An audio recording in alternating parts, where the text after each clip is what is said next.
Welcome to The Explainer. Today, we're diving into Mustafa Islamoğlu's intense lecture on theology, war, and Gaza.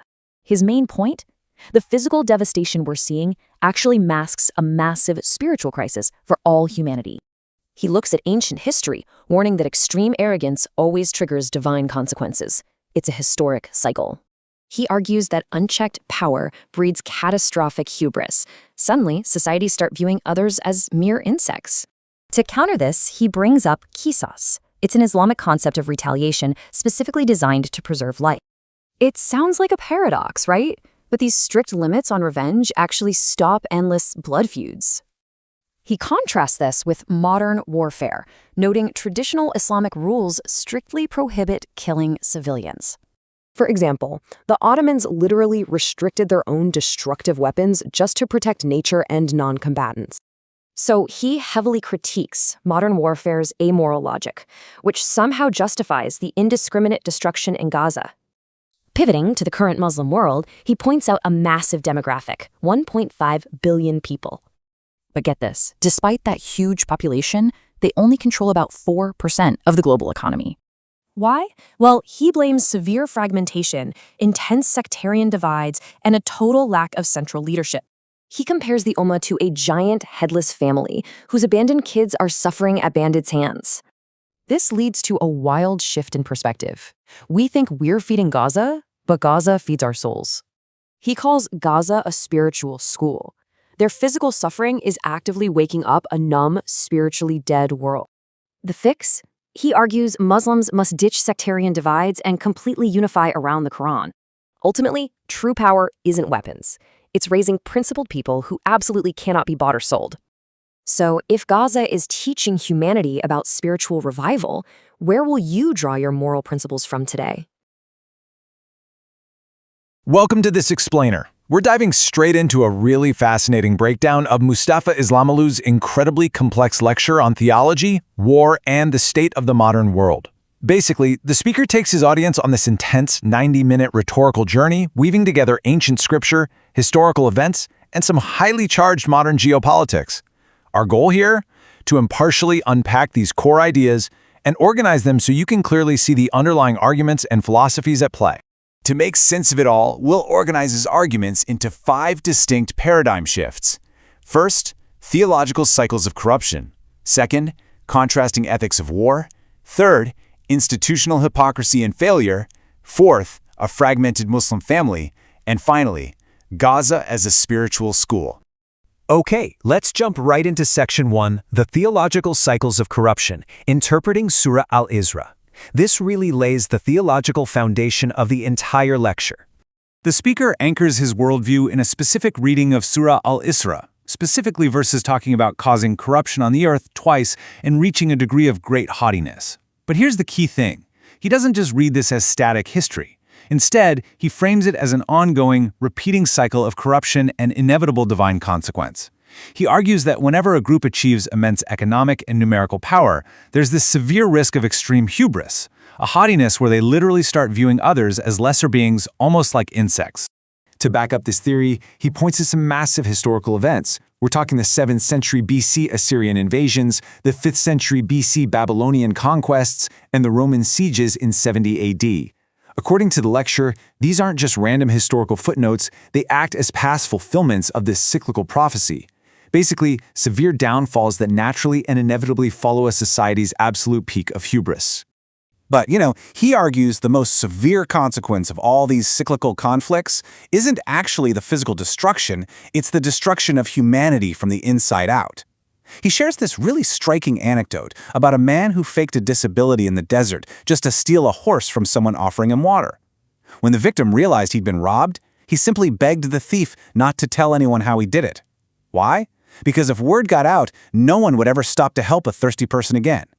The speaker uses this to brilliantly illustrate how deceit and unchecked cruelty slowly kill our natural inclination to do good. It just normalizes the unthinkable. Moving on to Section 2, contrasting ethics of war, ideals versus brutal realities. This idea of cyclical corruption directly sets up a really stark comparison of military ethics across cultures. The lecture draws a razor-sharp contrast between Western religious ideals and actual historical realities. On one hand, you have the ideal of absolute pacifism, the instruction to turn the other cheek, but contrasting that is the brutal reality of modern warfare, and he specifically points to the bombing of Hiroshima. He questions the morality of a civilization that preaches total pacifism, yet creates weapons capable of indiscriminately killing hundreds of thousands of civilians, adults, and children alike. So, the crucial point he makes here is that Islam takes a very different approach. It doesn't ban war outright, but it strictly regulates it through concepts like qisas. Now, qisas is often mistranslated simply as vengeance, but the speaker defines it as a law of strict proportionality and deterrence. Think about it. Historically, if one person was killed, entire tribes would be slaughtered in revenge. Qisas was introduced to ensure retaliation literally never exceeds the original harm. It makes war incredibly difficult and restricted, ultimately saving lives. This perfectly illustrates his next point about historical Islamic rules of engagement. These rules demand the strict protection of non-combatants, animals, and even infrastructure. He highlights a fascinating historical anecdote where early Ottoman sultans were actually presented with early versions of blind firing weapons, sort of like cluster bombs that hit an area indiscriminately. According to the speaker, the sultans actively rejected deploying them. They willingly sacrificed a major tactical advantage purely because they couldn't guarantee the safety of innocent lives on the battlefield. That brings us to Section 3, Institutional Hypocrisy and Failure, the Modern Crisis. When we contrast that historical standard with today, well, it leads to his intense critique of global governance. So you might naturally be wondering, how exactly does the speaker evaluate the role of bodies like the UN today, especially given those strict ethical frameworks he just talked about? The answer is, he's incredibly critical of them. He describes a massive, systemic failure, going so far as to call the United Nations the United Jackals due to what he sees as their complicit silence. He points out that designated international safe zones and schools are being bombed without these bodies even issuing a formal protest. He even points to a historical precedent, the assassination of a UN envoy back in 1947, arguing that this complete lack of accountability has basically been institutionalized for decades. Next up is Section 4, a fragmented Muslim family, the internal critique, because the speaker certainly does not spare his own community from these harsh realities. 1.5 billion. It's a staggering number. The speaker dramatically highlights the immense size of the global Muslim population, framing them as this one massive global family. Yet, he describes this 1.5 billion-strong population as a tragically orphaned family. I mean, despite their sheer numbers, they're paralyzed. They're operating without any unifying leader. They are totally crippled by deep sectarian divides, Sunni versus Shia, endless infighting among various orders. He calls out state complicity and historical betrayals by Muslim nations themselves. Plus, he notes severe economic stagnation, pointing out that this massive population produces a mere 4% of global wealth. To really drive home just how severe this internal crisis is, he offers a pretty wild hypothetical.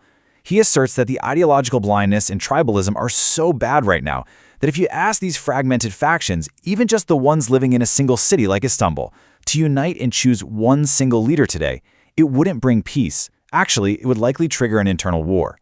It's a really sobering reflection on the total loss of unity.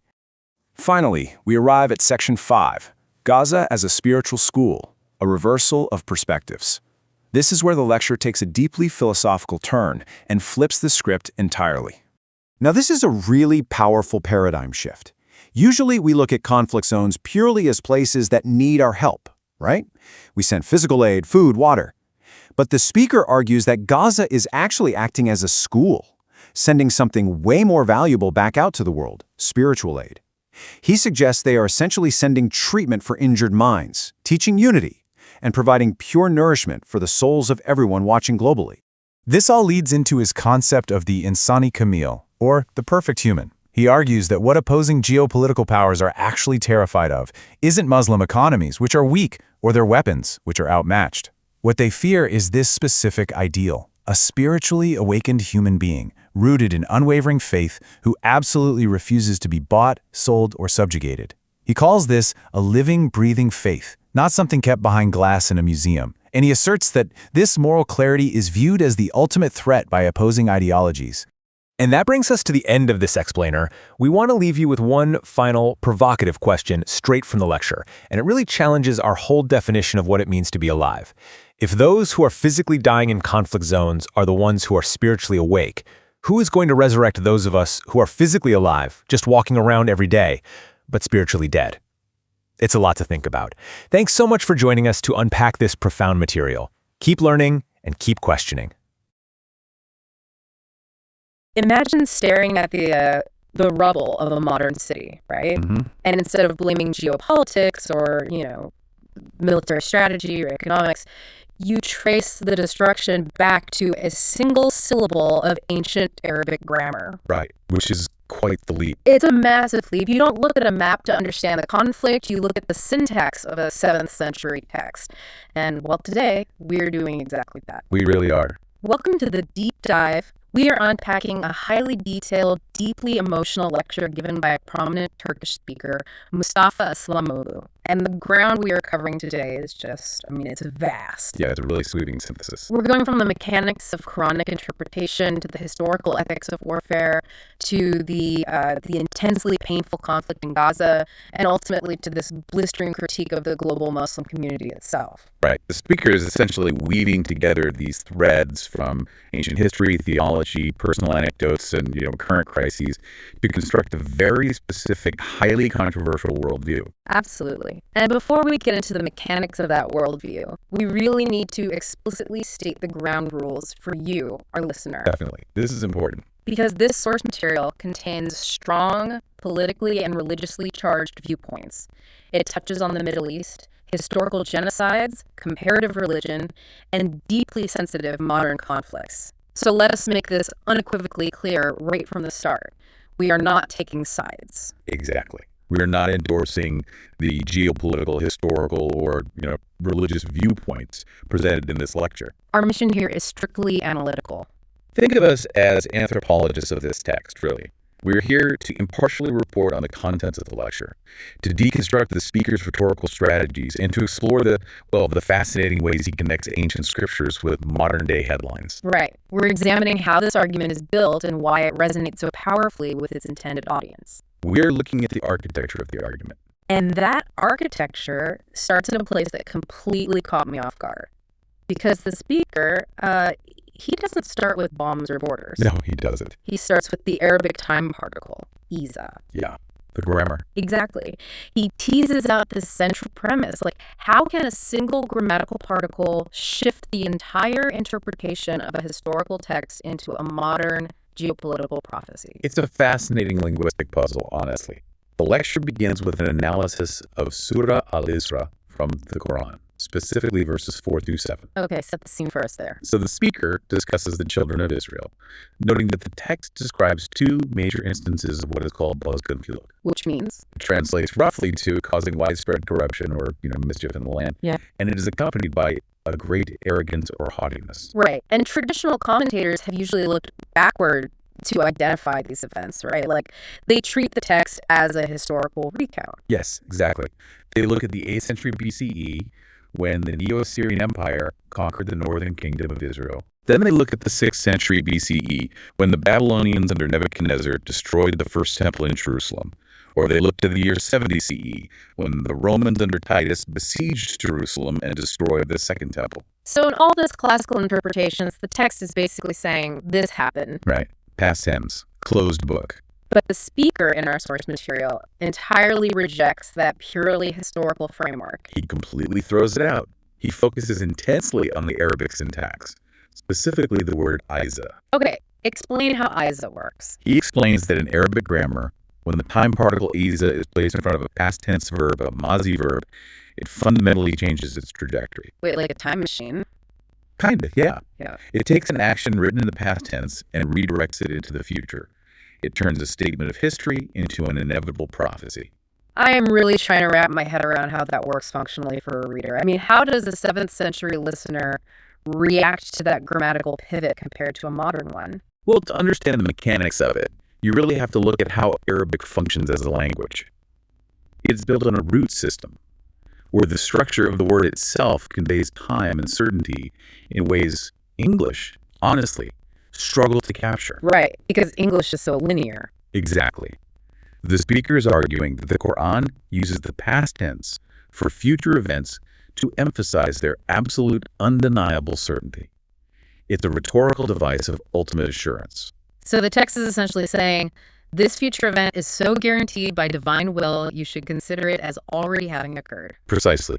Consider it done. Wow. By applying this grammatical rule to Surah Al-Isra, the speaker completely shifts the theological focus. He argues that the Quran isn't just giving a history lesson about the Assyrians or the Romans. Right. It's making a direct, laser-focused prophecy about the modern state of Israel and the current geopolitical situation in the Middle East. Exactly. Okay, I hear that, but it sounds like a massive leap to go from a single syllable to a geopolitical inevitability. I mean, how does he actually bridge that gap without losing his audience? He bridges it by digging deeper into the vocabulary of the verse. He moves from the grammatical structure to the specific root words used to describe this future society. Right, and this brings us to a cornerstone of his argument, which is the Arabic word nefer. Yes, nefer. The verse states that during this period of arrogance, this group will be supported with wealth and children, making them a larger group. The specific word used for this group is nefer. And he claims this word has a dual meaning that, well, explains the current global climate. He does. He points out that nefer simultaneously means a large number of people, a multitude, numerical superiority, an economic and demographic boom. And, incredibly, it also means being the target of hatred. Man, that is a dark way to look at demographics. It really is. He is extracting a profound sociological formula from a single root word. He is suggesting a direct causal relationship built right into the language. Like, as this group's economic, military, and numerical strength grows, the resulting arrogance will inherently invite the hatred of humanity. Yeah, it's framed as a built-in consequence. It is an argument of inevitable escalation. The linguistic duality implies that the demographic and material success contains the seeds of its own global isolation. And the speaker doesn't stop at Quranic grammar. He links this linguistic prophecy to a very famous, often cited Islamic tradition, the Hadith, about the Garqad tree. Right, the prophecy found in collections like Bukhari and Tirmidhi. It says that an apocalyptic battle will come and the children of Israel will hide behind rocks and trees. And the rocks and trees will verbally expose them, except for the Garqad tree, which will keep their secret. Exactly. Now, what I found wild about this lecture is how the speaker tries to ground this highly mystical end times prophecy in modern botany and urban planning. He brings it right into the present day. He claims that in modern-day Israel, the Garqad tree, often identified botanically as Nitreia retusa, a type of salt bush, is being planted extensively along streets and in afforestation projects. Right. And to put that in context for you, the state of Israel, largely through organizations like the Jewish National Fund, has engaged in massive afforestation projects since its founding. Yeah, huge projects. They've planted hundreds of millions of trees, mostly pines, cypresses, and eucalyptus, to, change the landscape and make the desert bloom. But the speaker hones in specifically on the Garqad tree and applies a deeply psychoanalytical lens to it. He does. He suggests that even if the secular state planners, or the individuals planting these trees, outwardly reject Islamic theology, internally, on a subconscious level, they harbor a deep-seated terror of this prophecy. A subconscious fear. Yeah, he argues that by planting the Garqad tree, they are inadvertently acting out a hidden fear of this inevitable, divinely decreed future. Like trying to build biological shields for an apocalyptic scenario they claim not to believe in. Which really raises the question of how viewing the world this way functions as a psychological coping mechanism. Oh, absolutely. I mean, if you are sitting in the audience watching the bombings, the blockades, the daily feed of destruction on the news, how does viewing it through the lens of ancient grammatical shifts and mythological botany change your approach to the crisis? It fundamentally rewires how a community processes trauma. How so? Well, if you view the suffering in Gaza merely as a failure of modern geopolitics or a failure of the international community, it leads to absolute despair. You feel helpless. Right, because the system's failed you. Exactly. But if a speaker can frame this suffering through the lens of Iza and Nefer, if he can tell his audience, look, this arrogance, this violence, the world's reaction to it was all written, it was all foreseen, then he is offering a profound sense of cosmic order. Right. He is telling them that history has not spun out of control. He's anchoring the chaos of the 24-hour news cycle in eternal scriptural certainty. The violence is no longer random cruelty. It is the playing out of a divine trajectory that will ultimately, inevitably, culminate in justice. But the speaker doesn't just stay in the clouds of macro-level theological prophecy. This is where the transcript takes a really sharp turn inward. Yeah, it becomes very intimate. He aggressively pulls the listener down to the micro level, transitioning from the geopolitical destiny of nations down to the quiet, intimate morality of the individual human heart. He introduces this concept of the murder of humanity. This marks the shift from geopolitical analysis to a profound moral philosophy. He posits that the ultimate casualty of conflicts like Gaza isn't just physical, it is spiritual. He says something chilling, actually. He states that the greatest crime being committed isn't just the physical killing of innocent people, though he obviously condemns that with intense grief. Right, of course. He says the greater, more insidious crime is the killing of the human within us. He argues that witnessing these atrocities on our screens normalizes them, and that erosion of our moral baseline is the true tragedy. He uses the specific Turkish term kanıksama, which translates to habituation or desensitization. I really want to focus on that mechanism of desensitization for a moment, because it's not just getting used to something, like, getting used to a loud noise. Yeah, it's much deeper. Yeah. The way he describes it, it functions almost like an autoimmune collapse of the soul. Oh, that's a good way to put it. Right. The psychological immune system is supposed to react to horror with revulsion and action. But when it is overstimulated by a constant, unrelenting feed of violence, it gets confused. It starts accepting the poison as normal. The unthinkable becomes possible, the possible becomes normal, and the normal becomes acceptable. That autoimmune analogy is spot on. And to illustrate how this moral collapse happens, the speaker uses two incredibly vivid anecdotes. I loved these. Yeah, he takes these massive, abstract, philosophical concepts of trust and empathy and grounds them in narrative storytelling. The first is a classic parable about a well in the desert. Okay, let's walk through the beats of that story because it's brilliant. There's a man in the desert pretending to be disabled. Right. He's dragging his feet, looking utterly helpless near a well.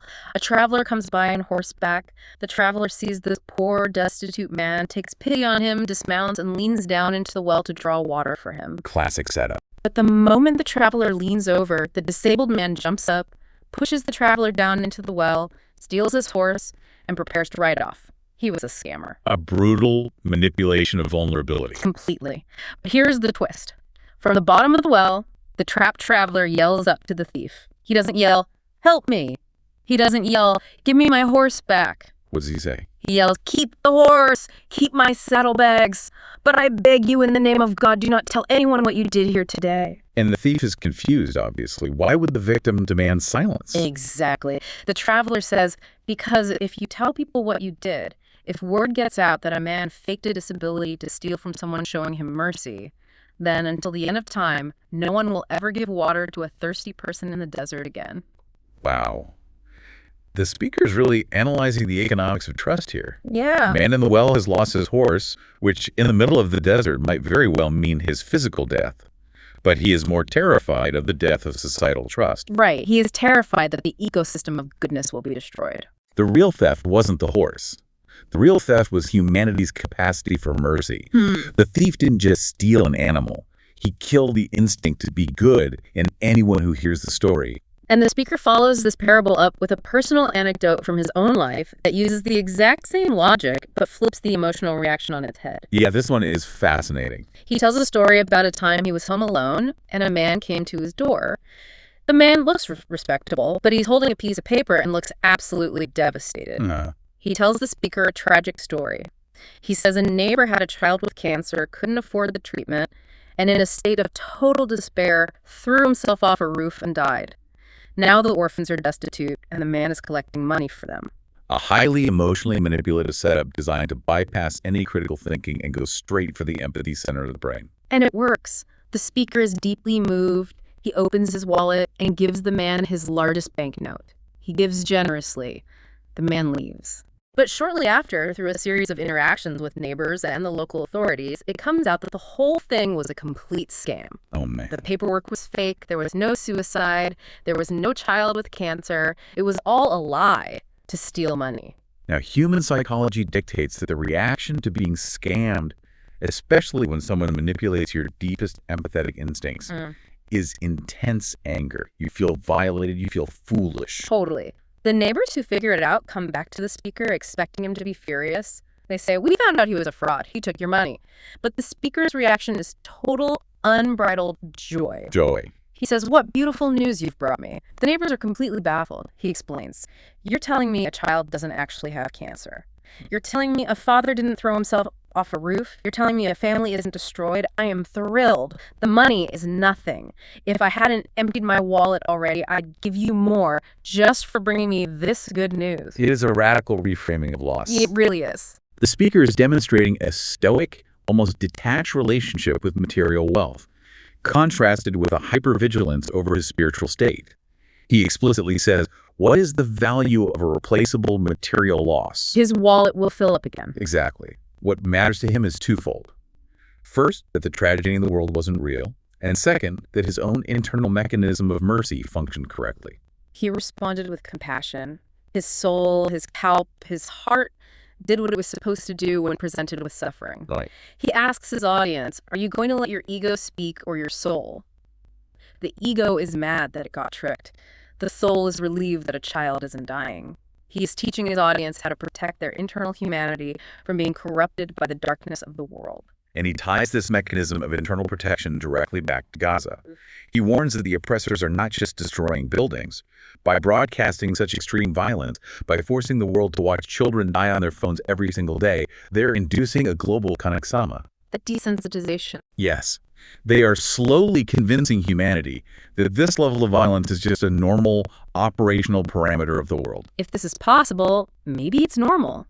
And once you accept it as normal, the human being inside you dies. Exactly. The burden of the conflict is no longer localized to the Middle East. The moral fallout is radioactive. It is infecting the entire global consciousness, reducing our collective capacity for goodness, just like the thief at the well reduced the world's capacity for charity. Preserving this moral boundary is how the speaker transitions into the most controversial and provocative section of his lecture.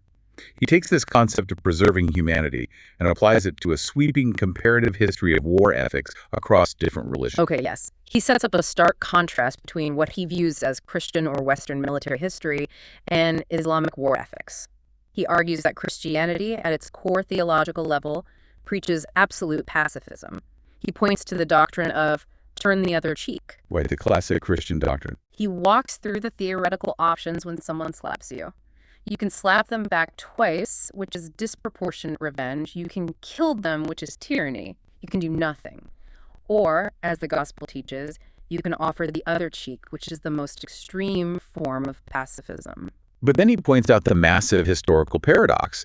He asks his audience to look at the actions of Western nations that historically claimed this Christian pacifist heritage. From the Crusades to modern warfare. Exactly. He argues that while the religious ideal is absolute nonviolence, the historical reality of these powers has been the exact opposite. The implementation of absolute unrestrained violence, the secularization of violence, allowed it to operate completely outside the bounds of their religious idealism. And to symbolize this unrestrained violence, he brings up Hiroshima. Yeah. And this part of the transcript is deeply emotional. The speaker talks about possessing uncensored, horrific photographs of the aftermath of the atomic bomb in Hiroshima. He says he kept these photos hidden for 10 years. 10 years. Unable to look at them, unable to show his wife or children, because the sight of the melted bodies and the sheer scale of the indiscriminate destruction literally kept him from sleeping. He uses the atomic bomb as the ultimate symbol of what happens when the intellect is detached from a moral framework. Mm-hmm. He describes the bomb killing 150,000 children, 140,000 adults, without distinguishing between soldiers, civilians, women, the elderly, or even the trees and the insects. Complete annihilation. To the speaker, this represents a completely unrestrained mind, an intellect capable of inventing a technology that kills blindly, dropping destruction from 31,000 feet in the air where you never have to look your victim in the eye. And he directly compares this historical Western action to the current bombardment of Gaza, implying it's the exact same unrestrained mind at work, relying on technological detachment to commit mass slaughter. And here's where he contrasts this with Islamic theology. He says Islam doesn't ban war. It doesn't preach an impossible pacifism because it acknowledges that human conflict is inevitable. But instead, it introduced a strict, unbreakable ethical code for combat. He focuses heavily on the concept of qisas, the law of retaliation. Now, I think for a lot of our listeners, the phrase an eye for an eye sounds like the definition of ancient barbarism. Oh, absolutely. It sounds like a mandate for a revenge free-for-all, the kind of brutal Sharia law stereotype often portrayed in Western media. How is he pitching this as a limitation on violence? Well, to understand his argument, you really have to look at the pre-Islamic context of the Arabian Peninsula, which the speaker details.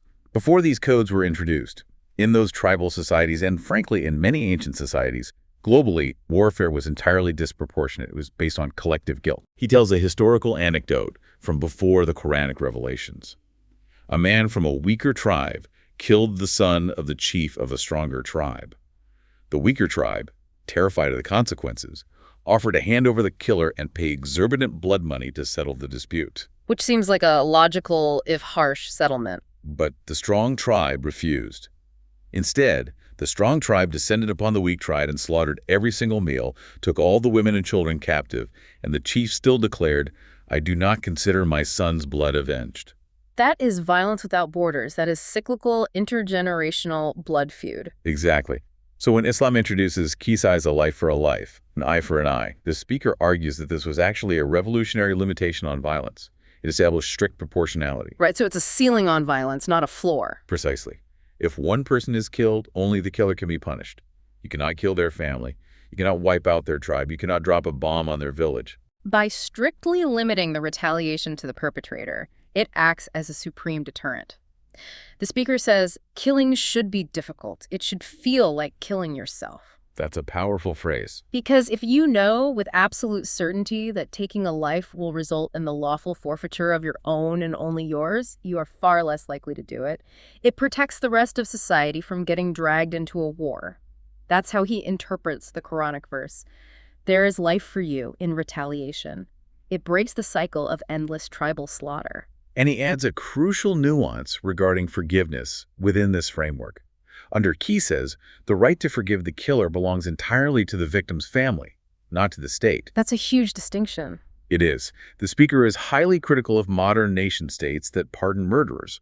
He argues the state didn't have its father murdered. How can the state forgive the murderer? Right, the state isn't the victim. Exactly. He sees state-issued pardons for violent crimes as a usurpation of the victim's personal rights, whereas true Islamic ethics empower the victim's family to choose either equitable justice or the higher spiritual virtue of forgiveness.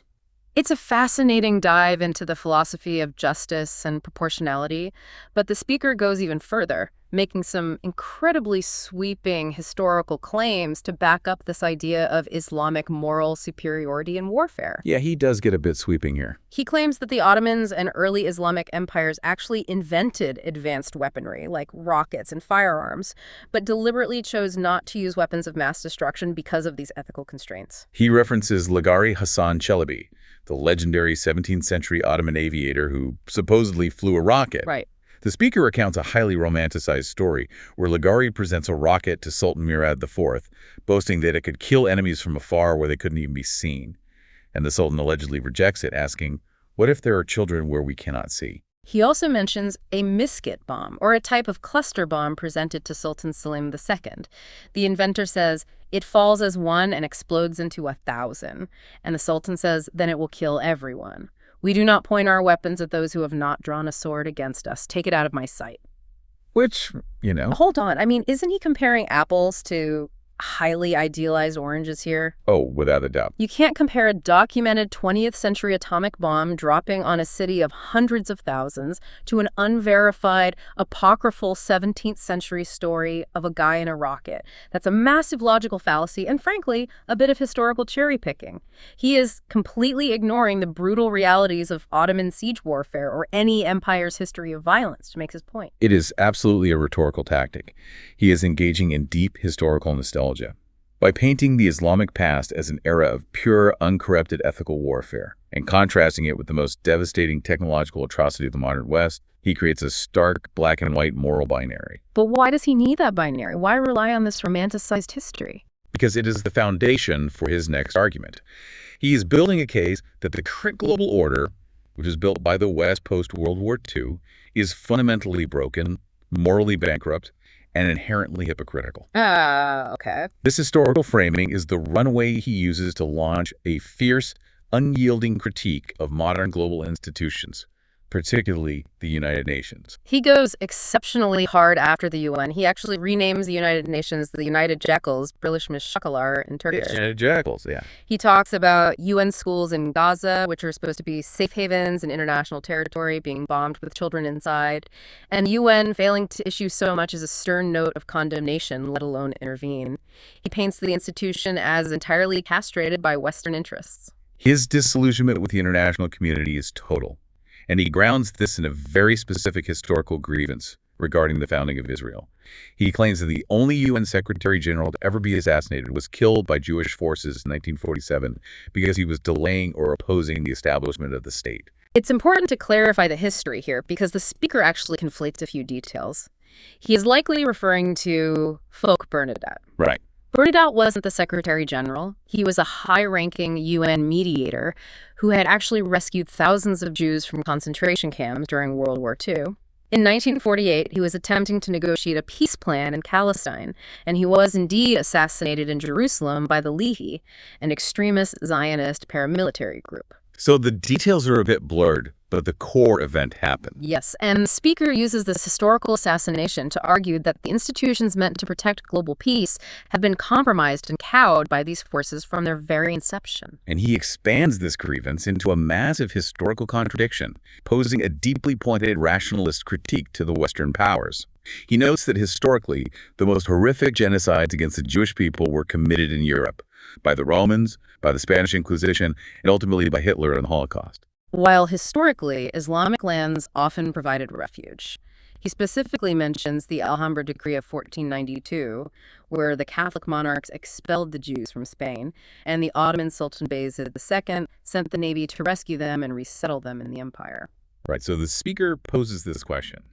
He asks, if you suffered genocide at the hands of the West and found refuge among Muslims, what is the logical historical explanation for a global order where the West and Israel are now united in utilizing military force against Muslim populations?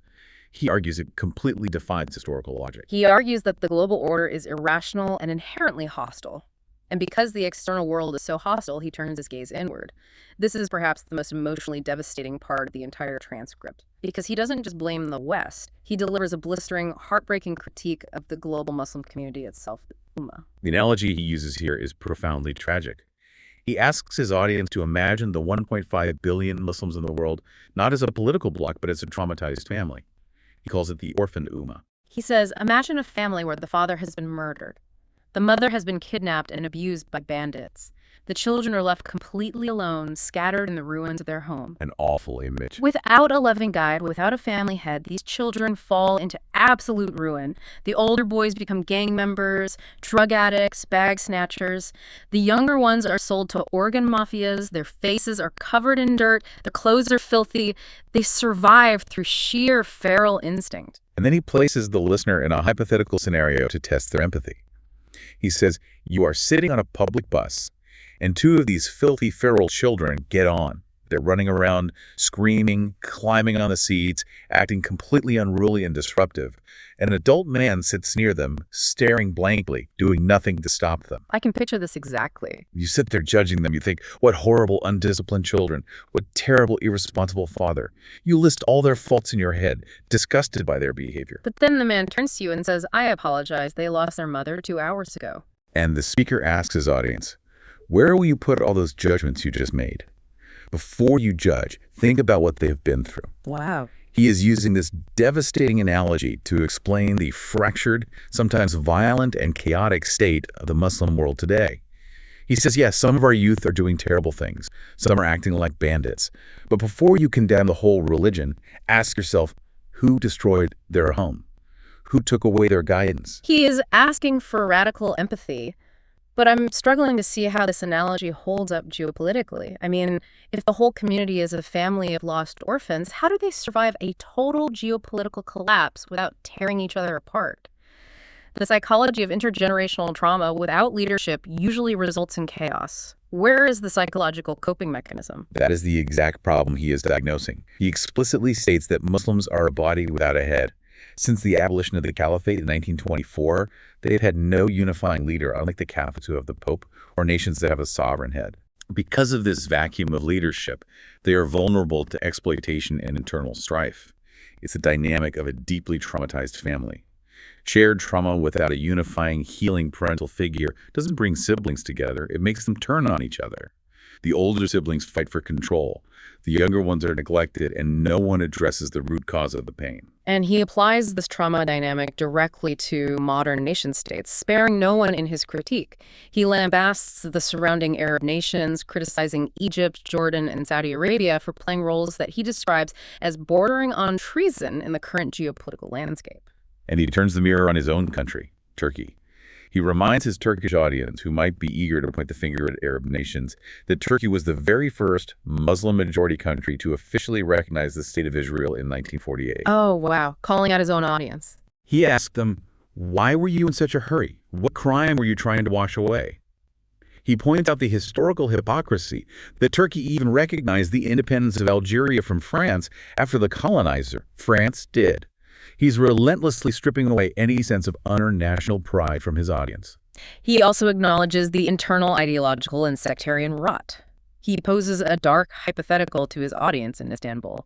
He says, if I asked all the Muslim groups and sects right here in the city to simply choose one leader, what would happen? It would start a war. He admits that the Muslim world is so divided, Sunni against Shia, Hanafi against Shafi, one Sufi tariqa against another, that unity is currently impossible. He says the community is sliced into ribbons. Sliced into ribbons. That's a brutal assessment. And because of this internal decay, he suggests that the current suffering is almost a divine consequence, a harsh lesson being beaten into them until they remember how to stand with dignity. So we have an absolute dismantling of the global order, historical betrayals, the UN failing, and the internal rot of his own community. Where on earth does he find hope? I mean, how do you end a lecture that has journeyed through atomic bombs, scammed charity, and orphaned billions? It seems impossible to find an upside. Right.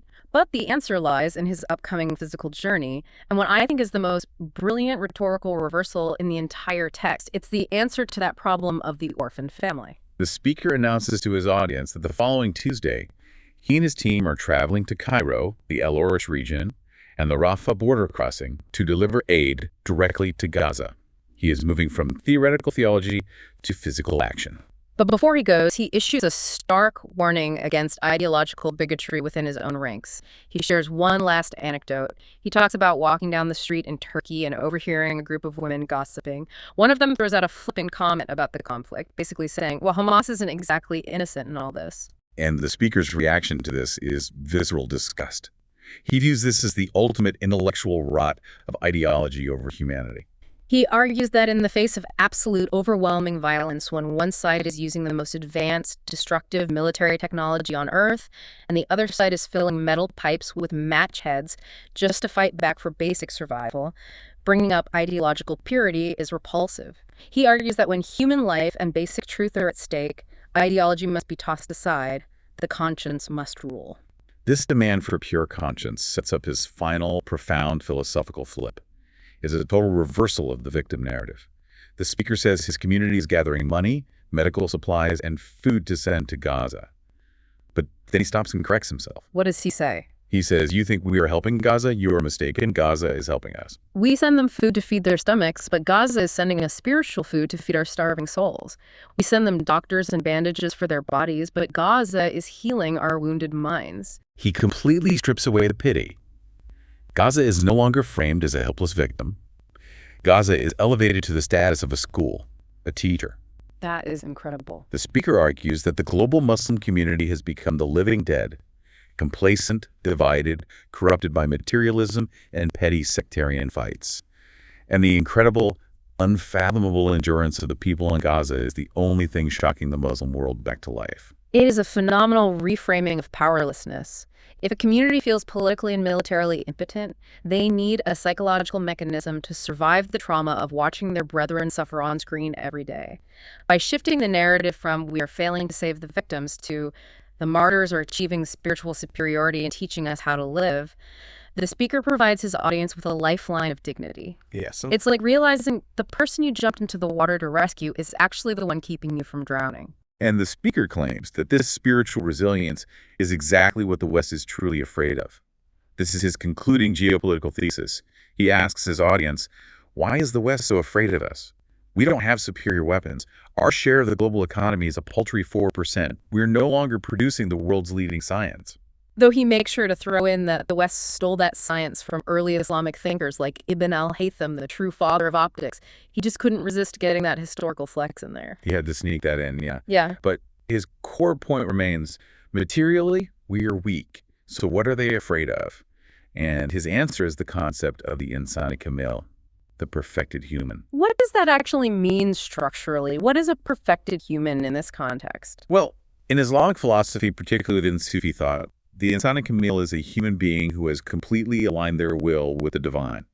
The speaker contrasts this with modern Western ideologies like capitalism and extreme neoliberal materialism, which he argues rely on the fundamental premise that every human being is transactional. Right. Everyone has a price. Everyone has a price.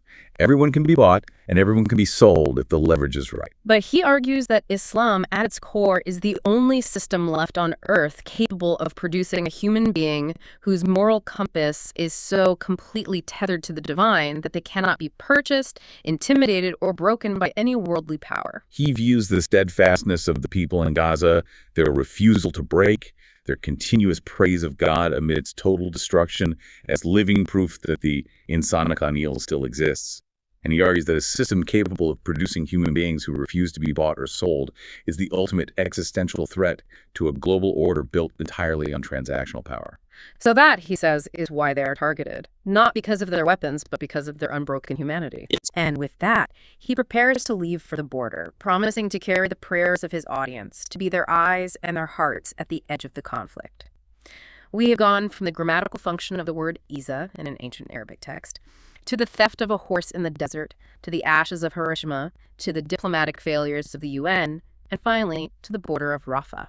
It is a masterful, if highly polarizing, weaving of diverse threads into a singular, impenetrable worldview. The speaker uses syntax to prove destiny. He uses personal anecdotes about scammers to diagnose a global moral sickness.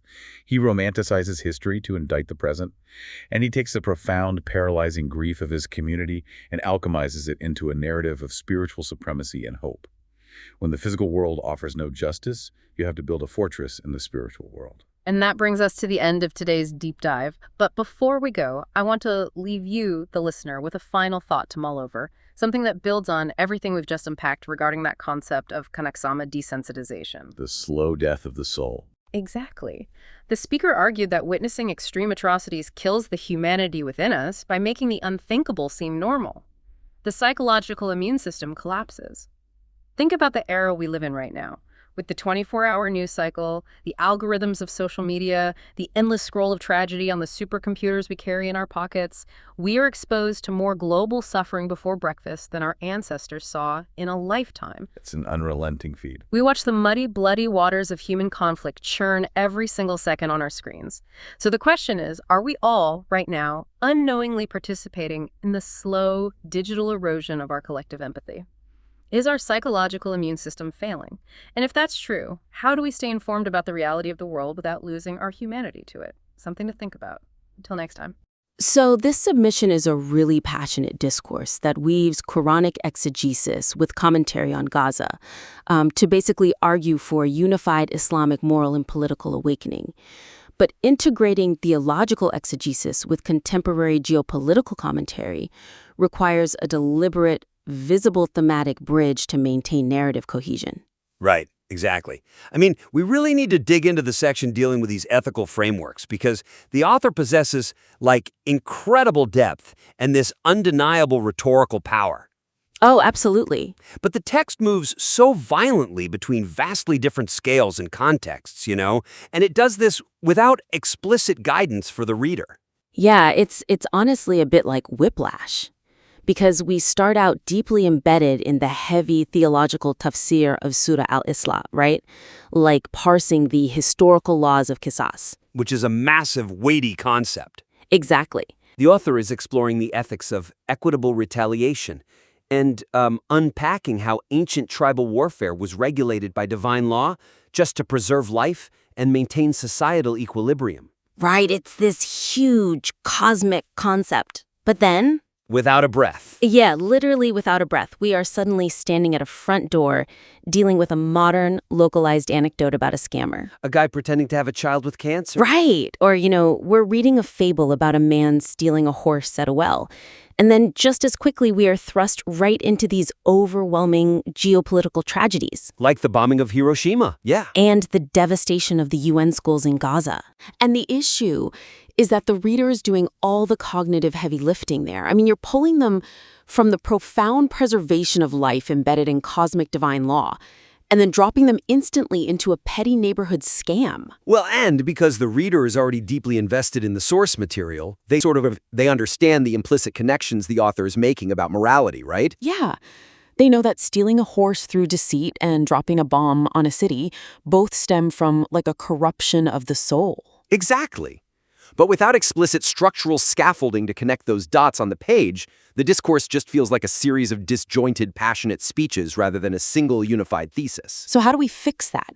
Because the passion is there, the content is there. To give the audience a handhold, the text really needs a recurring anchor phrase. It needs an explicit thematic framing device that physically ties those modern anecdotes back to the specific Quranic principles introduced at the very beginning. Right, a tether. Yeah, a tether. And the author actually introduces a brilliant phrase early on in the manuscript.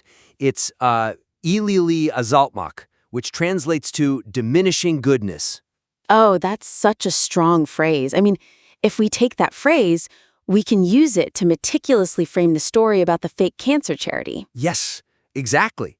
Like, we read the story of the scammer at the door holding a fake medical bill, manipulating basic neighborly trust, and then the author can explicitly state that this act diminishes goodness in the world. Right, because it makes people hesitate to give the next time someone is truly in need. Exactly. It's a localized, micro-level corrosion of trust. And then, You carry that exact same phrase right into the geopolitical arena. yes, When the material moves to the bombing of the UN schools in Gaza, you consciously restate it.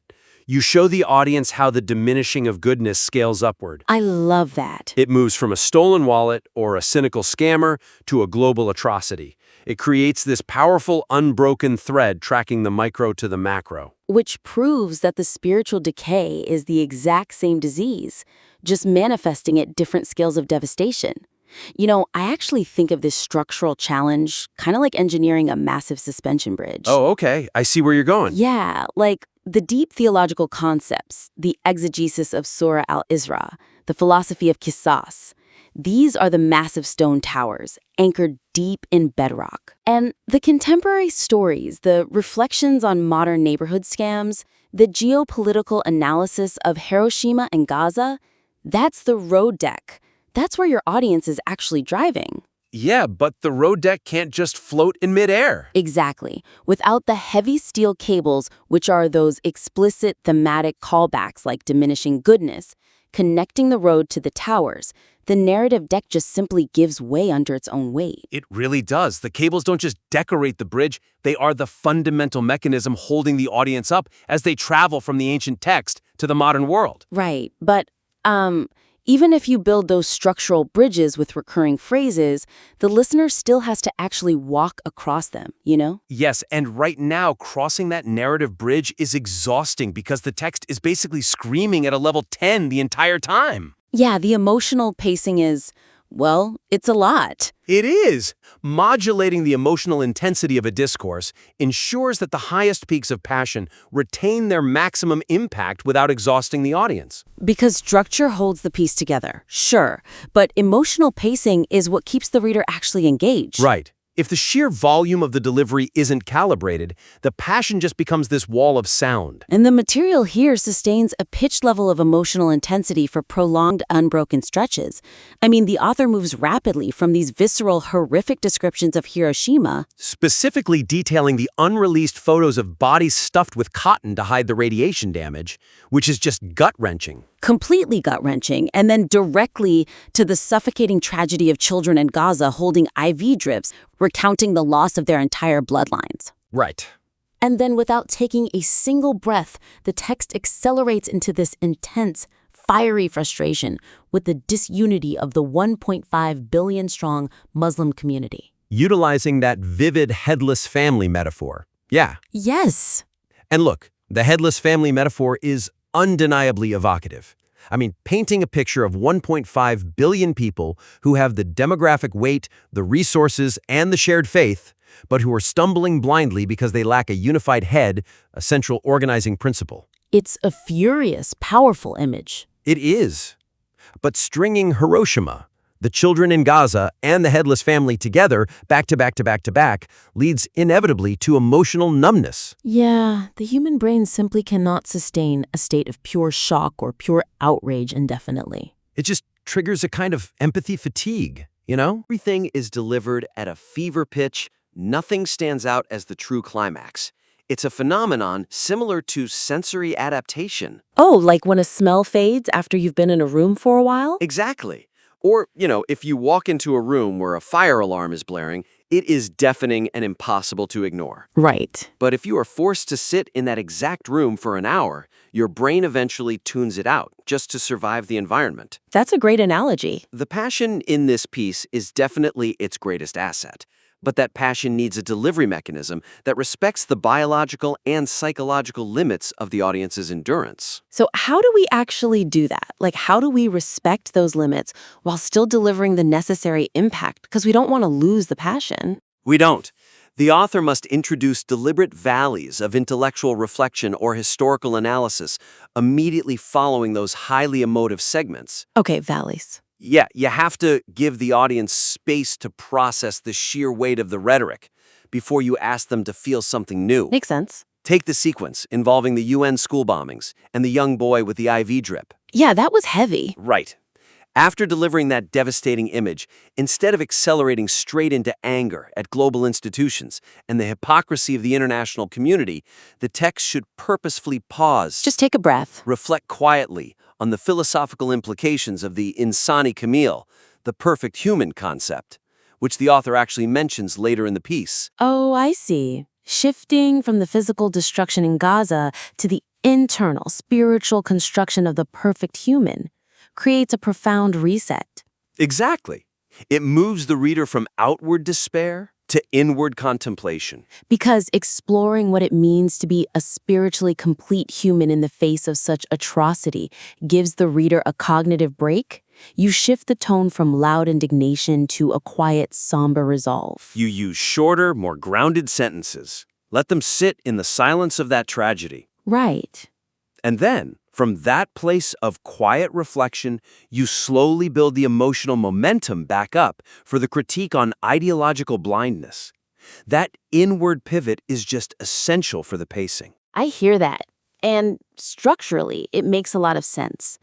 But, and maybe this is just me looking at the grim reality of the subject matter here, is there a risk that by lowering the emotional temperature and retreating into a philosophical reflection about the perfect human, we might dilute the urgency of the crisis? That's a fair question. Like, if people are literally dying on the ground, doesn't stepping back into a quiet philosophical valley make the argument feel less urgent or somehow disconnected from the immediate bleeding reality? I thought about that too, actually. But psychologically, contrast actually sharpens urgency. Okay, how so? If you paint a massive canvas entirely in bright, blinding red, the red loses its impact, you know? It just becomes the background. Right, it's just a red wall. But place a sharp streak of red across a dark, quiet canvas, and it pulls the eye immediately. The quiet moments in a discourse make the loud moments deafening. Oh, I like that a lot. By stepping into a valley of intellectual reflection, you aren't abandoning the emotion or minimizing the tragedy. You are creating the necessary contrast so that the next peak hits the audience with full, unmitigated force. That's incredibly well put. And managing that emotional pacing throughout the body of the text ensures the message lands with precision. Yes. But, all of that carefully managed momentum eventually has to be spent. A conclusion must serve as the ultimate emotional and thematic climax of the argument rather than pivoting into logistical housekeeping. Oh man, this part. The narrative masterfully builds to a profound, unifying zenith at the end, right? The author brilliantly flips the dynamic, stating that we aren't just sending food to Gaza, but that Gaza is teaching us. Yeah. Gaza is framed as a school for the soul, sending spiritual sustenance to the rest of the world. It's beautiful. It really is. The text invokes the powerful imagery of divine justice, like the ababil birds defeating the elephants, the unseen armies of God. It is completely transcendent. Right. But immediately after this incredible peak, the text suddenly deflates into a practical itinerary. It does. It announces that next Tuesday the speaker is traveling to Cairo and the Rafah border crossing with Sadiq Bey and the technical team to deliver aid.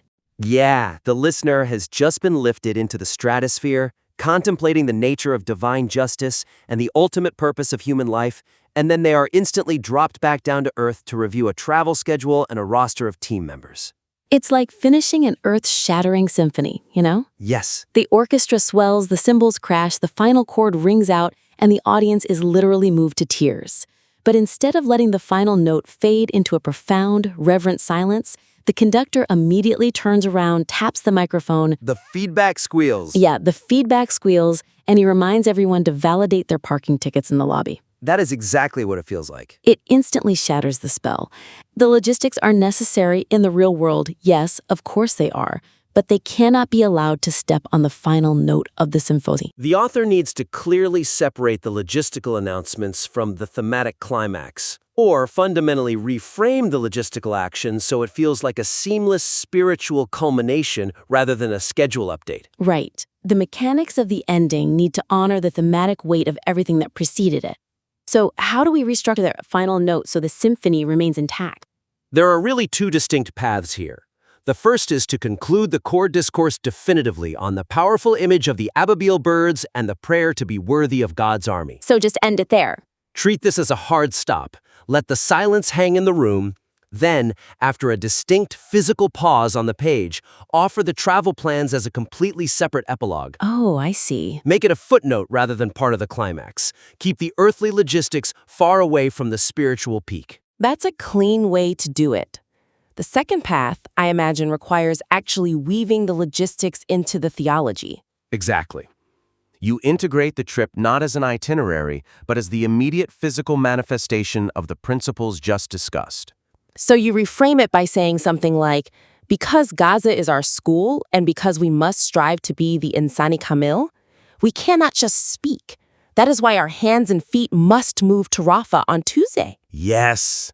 That shifts the entire framing. It takes Sadiq Bey and the technical team out of the realm of administration and places them firmly into the realm of spiritual action. It becomes the inevitable consequence of the spiritual awakening, rather than a separate logistical event just kind of tacked on to the end. By reframing the journey Rafah as the physical extension of the soul rather than a travel itinerary, you preserve the climax. The action becomes the proof of the theology. Well, we've covered 3 highly actionable areas today to help refine this incredibly powerful piece of work. First, structure and flow. We need to weave a deliberate thematic thread, using existing phrases like diminishing goodness to physically connect the ancient theological exegesis to the modern geopolitical events. Right. This provides the steel cables for our narrative bridge, keeping the reader from experiencing cognitive whiplash. Exactly. Second, tone and style. Modulate the emotional intensity by creating valleys of quiet reflection, such as dwelling on the Insani Kamil, to ensure the passionate peaks retain their impact without burning out the audience's emotional receptors. Have to avoid that empathy fatigue. For sure. And third, the conclusion must preserve its spiritual climax by either separating the logistical itinerary into an epilogue or reframing it as a direct spiritual manifestation of the thesis. The sheer power and deep historical resonance of this material cannot be overstated, honestly. The author has tapped into something vital here, weaving ancient texts with modern tragedy in a way that is profoundly moving. It really is. These high-level editorial shifts aren't about changing the soul of the work. They are about building a structure worthy of holding that soul. We highly encourage the author to implement these structural and pacing adjustments, and we'd love to invite you to submit the revised work back to us for another critique. Welcome to the debate. How is it that the Western ideal of absolute pacifism, the philosophy of basically turning the other cheek, somehow paved the way for the dropping of atomic bombs on 150,000 children in Hiroshima. It's a staggering contradiction. I mean, you have a philosophical framework that fundamentally outlaws violence, in theory, right? Right. But then, paradoxically, it leads to the most unrestricted, boundless destruction in human practice. Exactly. And that underlying tension, that paradox, is at the absolute core of the profound material we are examining today. We're diving into a deeply sobering discourse by Mustafa İslamoğlu. And it explores the ethics of warfare, historical atrocities, and really the absolute limits of human morality. It forces us to confront a very specific central question. Which is a heavy one. It is. According to the text, is the ultimate defense against unchecked mass violence a pragmatic, legal framework of strict proportionality, specifically the concept of qisas, or is it the spiritual cultivation of an incorruptible human character? So it's basically the ultimate tension between external regulation and internal virtue. Like, do we rely on the threat of the police and the justice system, or do we rely on raising good neighbors? Precisely. And my position today is that the text points the qisas. I will argue that this strictly regulated, proportional rule of engagement is positioned as the ultimate pragmatic guarantor of human life. It creates a hard boundary that prevents the hypocrisy of absolute pacifism from just, devolving into total war. And I'll be arguing the other side. My position is that the text ultimately points to the internal spiritual development of what's called the insane kamil, the perfect, unbuyable human. That is the true barrier to atrocity, because rules alone are frankly entirely insufficient and easily bypassed if you don't have an incorruptible moral character. Okay, so let's start with the sheer failure of that absolute moral prohibition on violence. Because when a society claims its highest ideal is to turn the other cheek, it operates on a utopian delusion. A delusion, really? Yes, a delusion. We have to look at the mechanics of what happens when that shatters. Because look, violence is outlawed in theory. So when conflict inevitably breaks out, and it does, there is no proportional framework to fall back on to regulate it. Ah, I see what you mean. Right, there are no rules of engagement, because theoretically, engagement wasn't supposed to happen at all. This is exactly how an ideology of absolute peace results in indiscriminately bombing cities, turning bodies into cotton, as the text describes. It completely removes the ceiling on violence. Well, I understand the appeal of that argument, I really do, but it completely ignores the mechanism of human ingenuity. How so? If your ultimate defense is just a set of legal ceilings on violence, you are inherently vulnerable. I mean, a rule is only as good as the soul of the person enforcing it, right? I mean, sure, enforcement matters, but... But think about the historical examples in the text. Look at the Ottoman engineers. You have figures like Lagari Hassan Chalabi, or the engineers who brought a primitive cluster bomb to Sultan Selim. Right, the weapon that falls as one and becomes 1,000. Exactly. It was by design an early iteration of a weapon of mass destruction. It couldn't distinguish between targets. And the leadership actively refused to utilize those indiscriminate weapons. They didn't just refuse, though. They ordered them removed from their site entirely. And here's the crucial distinction we have to make.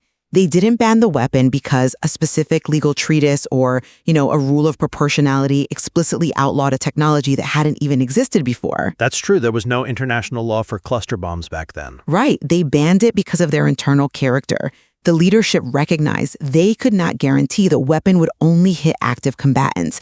It would inevitably kill children, people who hadn't raised a sword against them.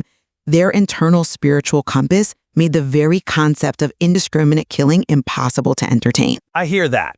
But let's look at the actual mechanism of qisas for a second, because it does much more than just set a rule. It fundamentally alters human psychology and conflict. Okay, walk me through that. Well, before this framework of equal retaliation existed, if one person from a weak tribe killed a member of a powerful tribe, the powerful tribe wouldn't just, execute the murderer. No, they'd wipe them out. Exactly. They would slaughter every single male in the weak tribe and enslave the rest. It was collective, boundless vengeance. Qisas brings a strict war ethic. It mandates a strictly equivalent consequence, literally a life for a life. But does that actually preserve humanity, or does it just mathematically mandate a cycle of death? It is exactly what preserves humanity. Because by guaranteeing that the specific murderer and only the murderer will face equivalent death, you remove the excuse for collective vengeance. It shifts the game theory of war, right? From tribal annihilation to strict individual accountability. It forces a person to realize that taking a life will cost them their own, making murder as difficult as suicide. That is why the governing principle stated is, in retaliation, there is life.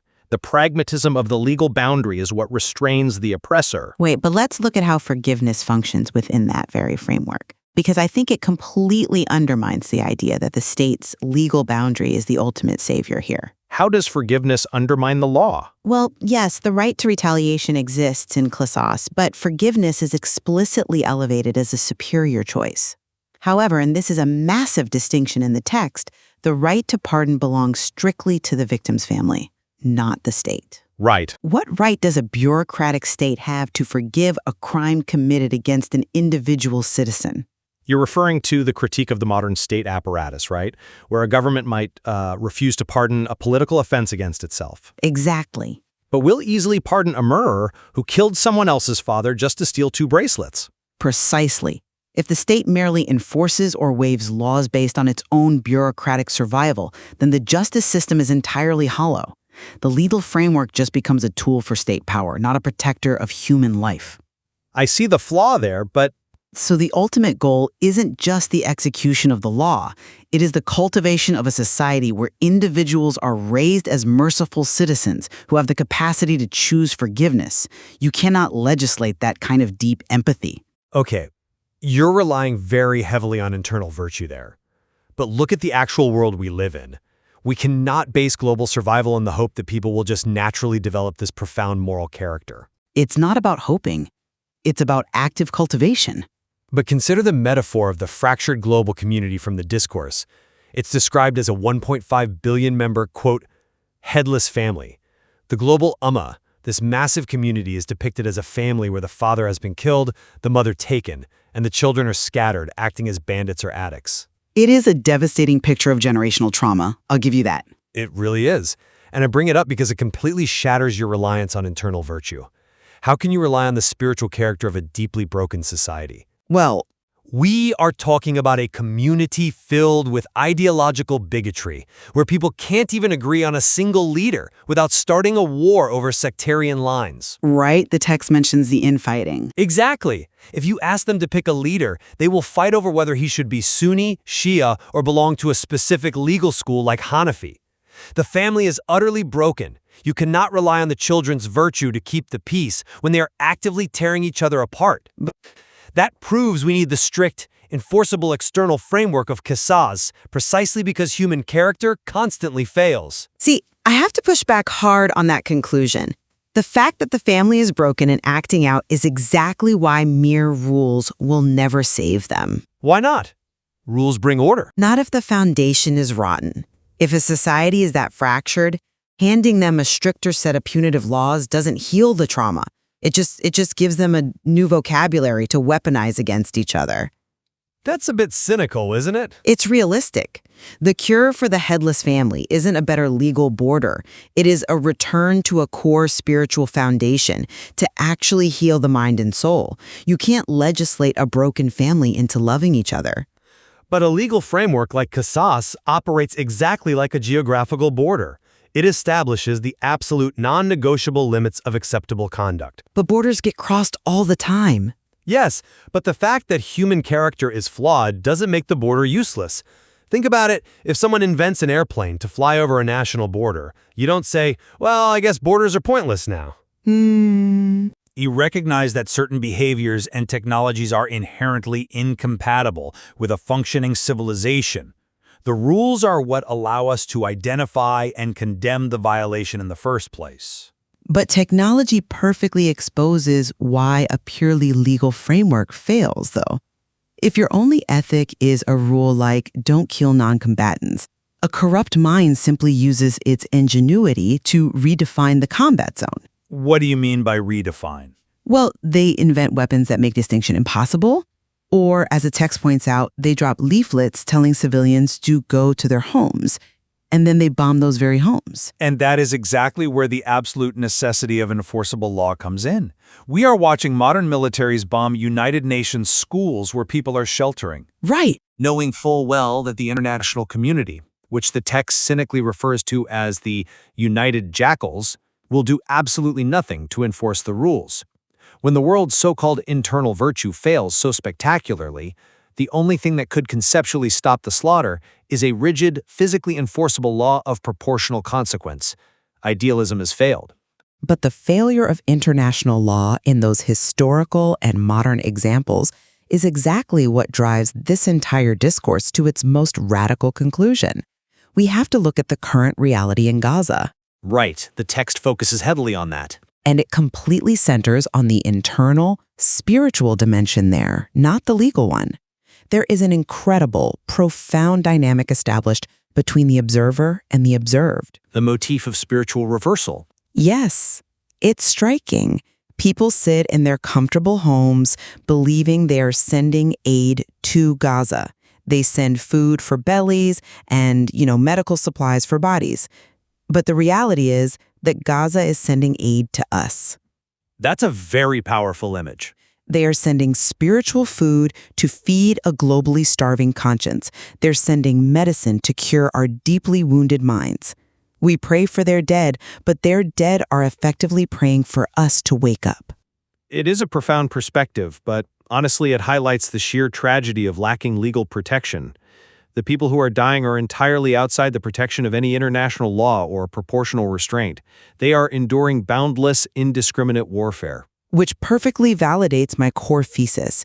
The resilience we are witnessing isn't the product of a legal framework of qisas. The law has completely abandoned them. Unfortunately, yes. Yet, they are acting as a spiritual school for humanity. They are proving that the insani kamil, the spiritually grounded human who maintains their dignity and faith under the absolute worst conditions, is the ultimate force. But does that stop the bombs? It terrifies the people dropping them. Superpowers do not fear our international laws, and they certainly don't fear the economic output of the Muslim world, which the text notes is a mere 4% of the global economy. Right, 4%. They fear the unbuyable human. They fear the cultivation of an intellect that absolutely refuses to surrender its humanity. I think we have to acknowledge the devastating cost of that spiritual lesson, though. There is a profound observation in the text that death is not merely surrendering the physical soul. Right. Death is losing the meaning of life. It's living meaninglessly. The people who are truly dead in this scenario are the observers who watch the atrocity happen and just normalize it. And that is exactly why the preservation of individual empathy is the central battlefield. This is illustrated perfectly in those deeply personal anecdotes about charity in the discourse. Oh, right. The story of the man at the door? Yes. Consider the speaker's own experience with a man who came to his door, just weeping, begging for money because his child had cancer. Right, so the man empties his wallet, gives him everything he has, and later finds out it was a complete scam. Think about the psychological reaction you would expect there. When the neighbors come rushing over horrified, they tell him he's been robbed.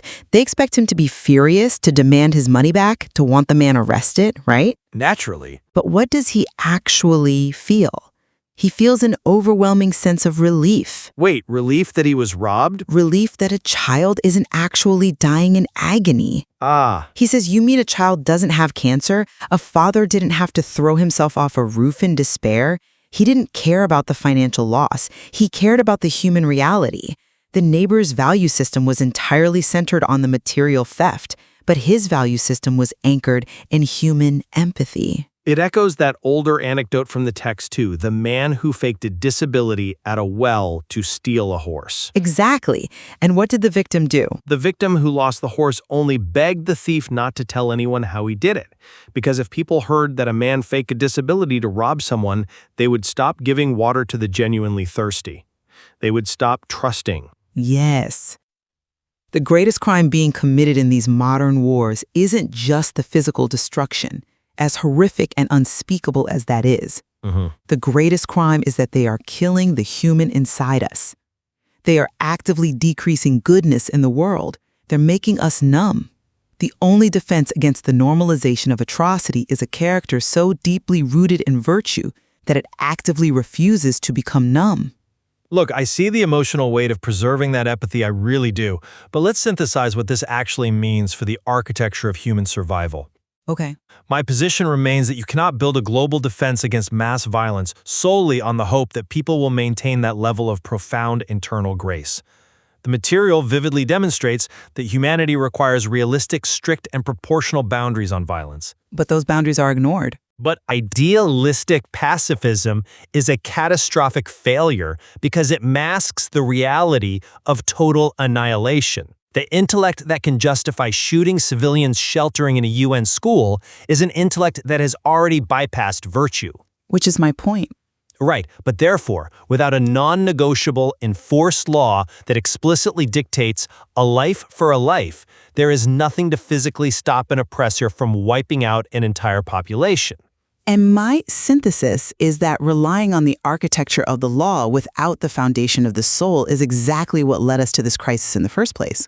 How so? Even the best rules, the clearest borders, and the most logical frameworks of proportionality fail entirely if a society does not actively cultivate an incorruptible, highly moral human character. I'm not saying character doesn't matter, but it's everything. The Ottoman engineers didn't need the Geneva Conventions to tell them not to drop early cluster bombs on civilians. Their faith forbade it. The global superpowers don't fear our laws. If you just build a legal system without cultivating the insani camille, you end up with a headless family, a fractured, traumatized society that might know the rules, but completely lacks the spiritual discipline and the unity to actually live by them. it is fascinating, though, how both of these perspectives ultimately arrive at a shared convergence regarding the overarching reality we are facing. Yeah, they really do. Regardless of whether the ultimate stabilizing mechanism is the strict law of Qisas or the unbuyable virtue of the Insani Camille, what emerges from this text is a devastating, undeniable critique of modern technological warfare. It entirely strips away the facade. Completely. It exposes the deep, terminal contradictions in how global superpowers operate today.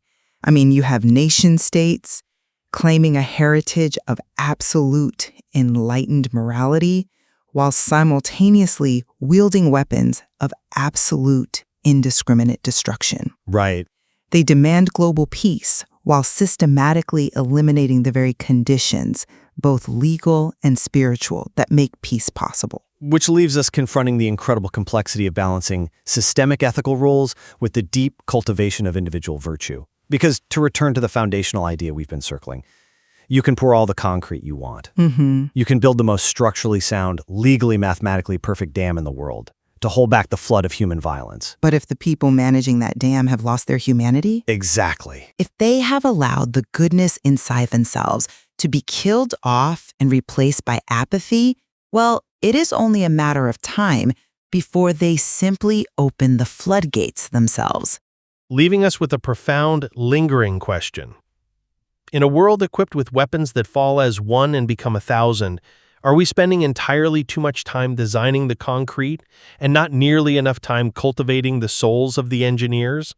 A question we all have to answer for ourselves. Imagine you find out that the charity you just gave a bunch of money to save a dying child was actually just this elaborate scam. Right. You just handed over like all your money to a total fraud. Which is an awful feeling. Exactly.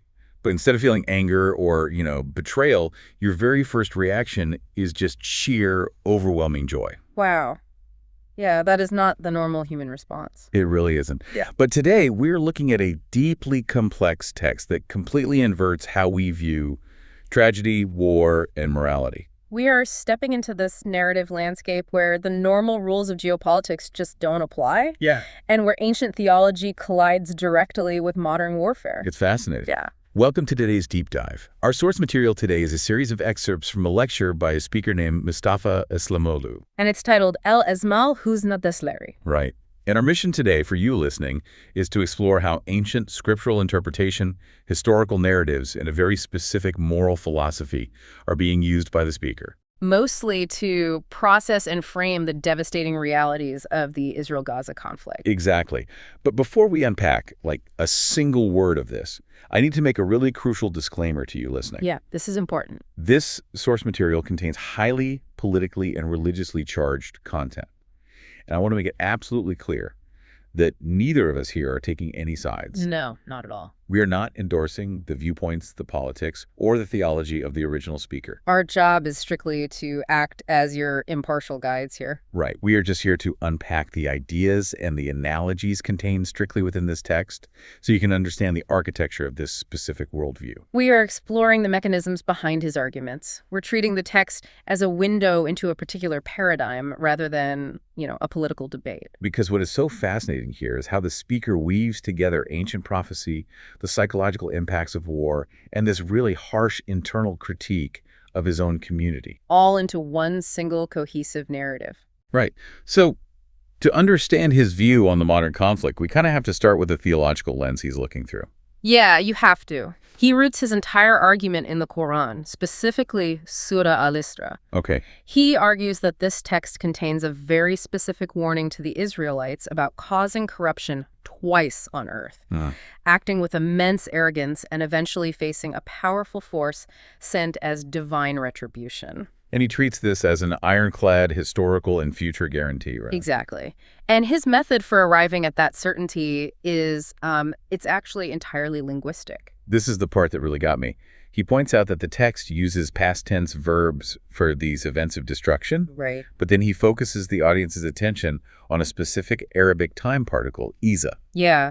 In Arabic grammar, placing iza before a past tense verb fundamentally shifts its meaning. How so? Well, it takes an action that is grammatically in the past and transforms it into a definitive, inevitable future event. So the speaker argues that this grammatical structure proves the prophecy isn't just recounting ancient history. Like the Assyrian or Roman conquests or whatever. Exactly. It is predicting a future certainty. Okay, so let's unpack this. It's essentially like trying to read an ancient architectural blueprint, right? Yeah, that's a good way to put it. Where the grammar itself acts as this linguistic time machine, pulling ancient history into the modern era to explain current events on the ground. That's exactly how he uses it. For the speaker, and by extension his audience, the conflict in the Middle East is not just geopolitical. Right. It's the inevitable fulfillment of a divine law. The grammatical argument provides absolute certainty. Because when the news is chaotic and terrifying, this linguistic blueprint tells the listener not to panic. Because the outcome is already grammatically locked in. That is wild. He also digs into the specific Arabic word nefer used in the text. Yeah, he notes it carries a dual meaning. Right.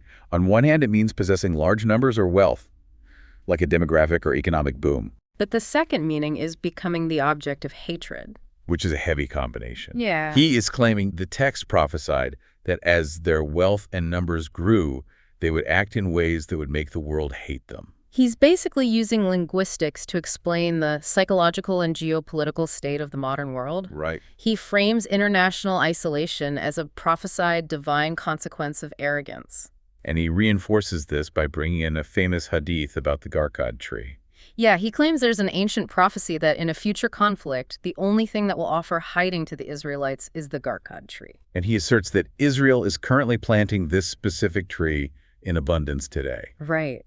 In this theological framework, nature is not just some passive, neutral backdrop. It's active. Yes, it has a moral alignment and actively participates in divine prophecy.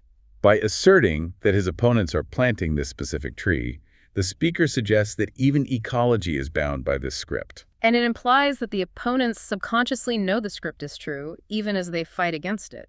Man, living with that kind of apocalyptic cosmic certainty could easily make someone completely detached from the human element of war. Oh, for sure. But the speaker distills this grand prophecy down to a profound warning about the erosion of individual, everyday morality. Yeah, he argues the greatest crime happening isn't actually the physical loss of life. Which is a bold claim. It is. He says the real crime is the quote-unquote murder of humanity within us by normalizing extreme atrocities. This moves the whole lecture from theology into moral philosophy. He is warning about desensitization. If the unthinkable becomes just a daily news ticker, people adapt to it. The abnormal just becomes the baseline. Exactly. Think about the last time you listening scrolled past a video of a bombed-out building or a suffering family on your phone without stopping. We all do it. Right. And the speaker would argue you haven't just ignored a war. You've become a casualty in a broader war on human empathy. And he illustrates how deceit and cruelty destroy a society's baseline trust using two stories. The first one is a historical parable, right? Yeah, about a man in the desert who feigns a severe disability by a well just to steal a traveler's horse. And the traveler realizes he's been tricked. Right, but as the thief is riding away, the victim yells out, "Keep the horse, but please don't tell anyone how you stole it." Which sounds completely crazy at first. It does. But then it hits you. He is not mourning the horse at all. No. He is terrified that if this story gets out, no one will ever stop for a dying man in the desert again. The crime isn't the stolen horse, it's the murder of future charity. Wow. The destruction of societal trust is the real theft. Exactly. And he pairs that historical parable with a very modern personal anecdote from his own life, which is what we talked about at the start. The scammer. He talks about being home alone when a man comes to his door begging for money. Right, and the man claims he's collecting for an orphan child whose father committed suicide because he couldn't afford cancer treatments. It's just this horrific, heart-wrenching story. So the speaker empties his wallet, gives the guy all his large bills. But then the neighbors eventually call the authorities, and the guy is exposed as a serial scammer. And when the neighbors come to the speaker to apologize, saying they'll try to get his money back, the speaker does something totally unexpected. He is genuinely happy. He tells them, "You mean a child isn't dying of cancer? A desperate father didn't throw himself off a roof? That is wonderful news." Because he realizes his lost money is easily replaceable. Right. But the relief of realizing that a specific tragedy didn't actually exist in the world was priceless. The speaker is explicitly prioritizing spiritual and moral reality over material reality. The money doesn't matter. No, the state of the human soul and the existence of suffering is what actually matters to him. So moral desensitization is framed like this insidious virus that infects the observer just as much as the victim. Absolutely. If we sit on our couches, watch atrocities, and just shrug because it's quote-unquote normal now, the perpetrator has permanently lowered our moral baseline. He is elevating the conflict from a physical battlefield where buildings are destroyed to a spiritual battlefield where the capacity for human empathy is under siege. Right.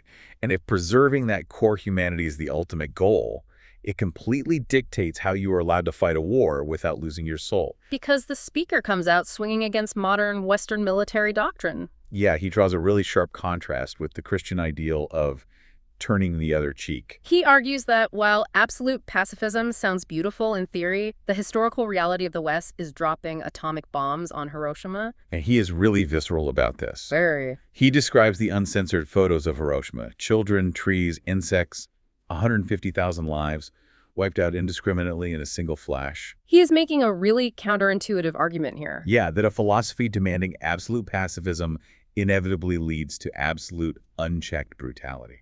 The underlying mechanism he is pointing to is that if a society's official stance is that all violence is a sin, they never develop realistic, proportionate moral guardrails for when conflict inevitably happens. Because they have no functional ethics for warfare. Exactly. So when war does break out, restraint collapses entirely, leading to indiscriminate slaughter. To counter this, he introduces the Islamic concept of qisas. Right, which translates to the law of retaliation, or an eye for an eye. And usually an eye for an eye is viewed in the West as something barbaric or endlessly vengeful. But he frames qisas not as a license for revenge, but as a strict, life-saving deterrent. He provides historical context for this, doesn't he? Yeah, in pre-Islamic times, if one person murdered someone from a powerful tribe, that powerful tribe wouldn't just kill the murderer. They would wipe everyone out. They would slaughter the entire weaker tribe. Total, disproportionate warfare. So when the Quran introduces qisas, it's stepping in to place a hard ceiling on violence. Exactly. One life for one life. It stops endless cycles of blood feuds. He quotes the verse, "In qisas there is life," arguing that making murder carry an equal, limited consequence deters the crime and actually saves society from mass slaughter. And he applies this ethical framework to modern technology using Ottoman history. Oh, right, the rocket guy. Yeah, Ligari Hassan Salebi, who supposedly invented early rockets. And when he presented his invention to the Sultan rejected using it in war. Because it would kill enemies unseen? Wow. He also mentions a sultan rejecting early cluster bombs because one bomb turning into 1,000 pieces would kill people who hadn't raised a sword against them. I mean, here's where it gets really interesting, because I have to challenge this logic a bit. Go for it. Demanding a face-to-face chivalric battle where you only fight the combatant in front of you is noble. Sure. But if you choose restraint, and your enemy chooses a long-range drone strike, your moral high ground just gets your entire society wiped out. Yeah. Isn't prioritizing chivalry in an era of push-button devastation completely naive? From a purely tactical perspective, absolutely. But the speaker is arguing from a fundamentally spiritual perspective. Where physical death is not the worst possible outcome. Exactly. Becoming a monster is. The Ottoman anecdotes, whether historically precise or romanticized, serve a distinct narrative purpose. They prove that restraint is an act of choice. Right. If you possess the technology to destroy indiscriminately, but you prioritize military efficiency over ethical boundaries just to survive physically, you have lost the actual war for your soul. But demanding that level of chivalry and restraint on a modern battlefield requires an incredibly disciplined, unified society. Which brings us to the tragic irony the speaker points out. Yeah, the very community supposed to uphold these high ideals is entirely fractured. He turns the spotlight inward and delivers a blistering critique of his own community. He compares the 1.5 billion Muslims in the world to a massive orphaned family. The parents are gone. Right. And because they have no father figure, no central education, and no guidance, the children are lost. Some wander the streets, some become rebels, and some become extremists. Acting out violently because they have no anchor. He specifically points to the lack of a unifying leader, like a caliph. Right. Christians have the Pope, Jews have chief rabbis, but the Muslim world is structurally fractured. And he calls out specific Muslim nations for their, quote-unquote, treacherous roles in the current geopolitical landscape. He names Egypt, Jordan, Saudi Arabia. He even scrutinizes his own country's history. Yeah, Turkey. He points out that Turkey was the first Muslim-majority nation to recognize Israel in 1948. And that they delayed recognizing an independent Algeria to appease the West. He is demanding deep, painful internal accountability. He mocks internal sectarianism, too. He jokes bitterly that if you ask Muslims in Istanbul to simply choose a local leader, it would start a war over whether the leader should be Sunni, Shia, Hanbali, or from which specific Sufi order. It's like trying to imagine a massive global orchestra of 1.5 billion musicians trying to play a symphony. Yeah, but there's no conductor on the podium. And half the violinists are reading entirely different sheet music. While the brass section is arguing about what key they're even in, it's guaranteed chaos. And the speaker argues the only way to get this global orchestra playing the same tune is to return to the original sheet music. He insists the unifying center can only be the Quran itself, not individual scholars or political factions. He views the current suffering not just as external oppression, but as a brutal, divine wake-up call designed to force unity upon a community that has lost its way. But if this global orchestra is so broken, who steps up to conduct? The speaker's answer is Gaza. Which is the final, most surprising twist in his narrative. He builds to this by pointing out a deep historical paradox. Right. Historically, it was Christian Europe, the Romans, the Spanish Inquisition, Hitler, that committed genocide against the Jewish people. Meanwhile, the Islamic world historically offered them sanctuary. Yet today, Israel is firmly allied with the West against Muslims. The speaker asks why this alliance exists. And his answer isn't about weapons or money at all. No. He explicitly laments that the Muslim world only accounts for 4% of global economic output. So it's not economic fear driving this. He argues the real fear the West and its allies have is Islam's potential to produce what he calls the insana kamil. The perfect or mature human. Exactly. What does that actually mean in practice, though? Like, how does someone become unpurchasable? It is a state achieved when a person's core identity is so detached from material survival that standard levers of power just no longer work on them. You cannot bribe someone who doesn't value material wealth. And you cannot threaten someone who has accepted or even welcomes death as a return to the divine. Right. When external pressures utterly fail to compromise a person's moral compass, they become a terrifying, uncontrollable force to any conventional power structure. This leads to his ultimate paradigm shift regarding humanitarian aid. He looks at his audience, people who have been donating money and supplies, and he completely flips the script. He tells them, "You think we are helping Gaza with food and medicine? You are confused. Gaza is helping us." So what does this all mean for you listening? It's brilliant psychologically.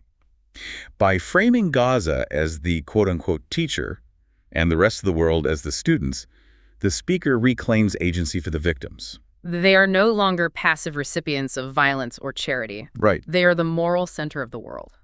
He argues that while the outside world sends physical bread, Gaza is sending spiritual food for dead souls. They are teaching the world how to be human. He ensures that their suffering is not meaningless, but serves this transformative global purpose. And he ends the lecture by talking about his upcoming trip to the Rafah border, framing it not just as logistics for aid, but as a sacred duty to bring the prayers of his audience to the people there. to the teachers. Wow. We've journeyed through a profoundly intense landscape today. We really have. We started with the linguistic interpretation of ancient prophecy, decoding the grammar of inevitable conflict, We explored parables of a desert well to understand the normalization of cruelty. and examined the deep mechanisms behind the ethics of push-button warfare versus chivalry. We move through a blistering internal critique of a fractured global community. And finally, landed on a spiritual reframing of trauma, where the victims of a siege are elevated to the status of spiritual teachers for the globe. It's a lot to take in. As we wrap up, I want to reiterate one more time that our exploration today was an impartial unpacking of a highly charged text. We are not endorsing the underlying political or theological claims. Right, we are just providing a map so you can understand the architecture of this specific worldview. Exactly. I want to leave you with a final thought to mull over. We've seen how ancient texts are used to explain modern chaos. Yeah. When we face overwhelming, incomprehensible global crises, do the ancient narratives and scriptures we hold on to act as a shield to protect us from despair, a weapon to